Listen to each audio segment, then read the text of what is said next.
My name is Amanda Berger-Simcoe. I'm from the Wellspring Counseling Group. Welcome to week 1 of Mastering Your Marital Differences. I hope you and your spouse enjoyed the last workshop and your date night afterwards was well needed and well deserved and well enjoyed. Each week I will present a practical assignment to be completed by you and your spouse. So let me begin now. Ephesians 21 through 33 are verses that we're using thematically throughout this process. Submit to one another out of reverence for Christ. Wives, submit yourselves to your husbands as you do to the Lord. For the husband is the head of the wife, as Christ is the head of the church, his body, of which he is the Savior. Now, as the church submits to Christ, so also wives should submit to your husbands in everything.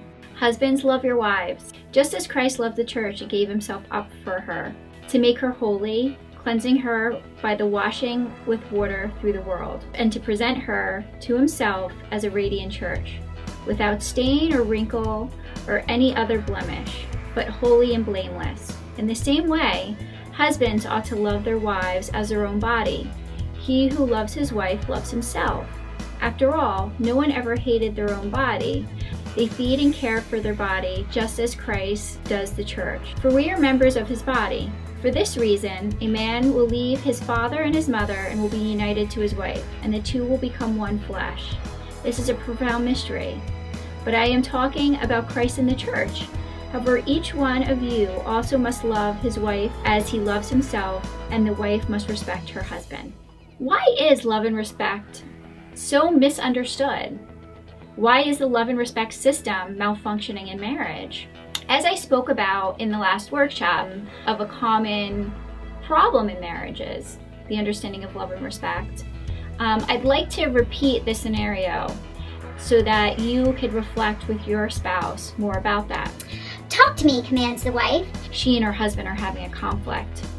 The husband retorts, I don't know what you want to talk about. He exits the room. She follows him to talk.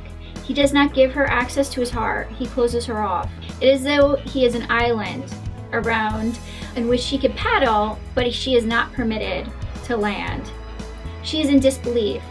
She is seeking to do the loving thing by communicating, but he lacks interest in responding.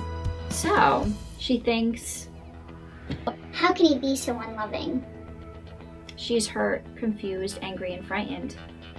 This wife's motivation is to increase the feelings of love between her and her husband. This is her ultimate goal, but her husband does not seem to be motivated by her loving efforts in the way that she expects.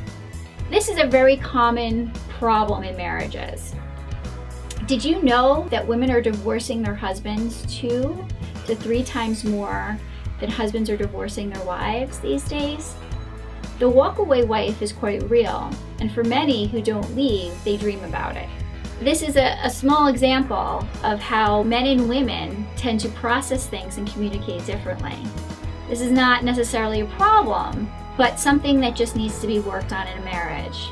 That you have to build your self-awareness and your spousal awareness to be able to better communicate and understand how the marriage could work more efficiently and to really glorify God. Men and women are created different by God. At this time, you could reflect back on Genesis 1, 26 to 27 and Genesis 2, 19 to 24. Then I'd like for you to answer the following questions. How are men and women different physically? Think about body type and composition. Why did God create men and women to have different body types? Why did he create us physically different? How are men and women different psychologically and emotionally?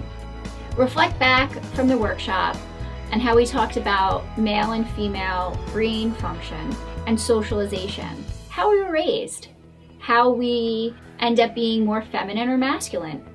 How are men and women different spiritually? Reflect back on how we talked about how God commands men and women to have different roles in marriage and in life.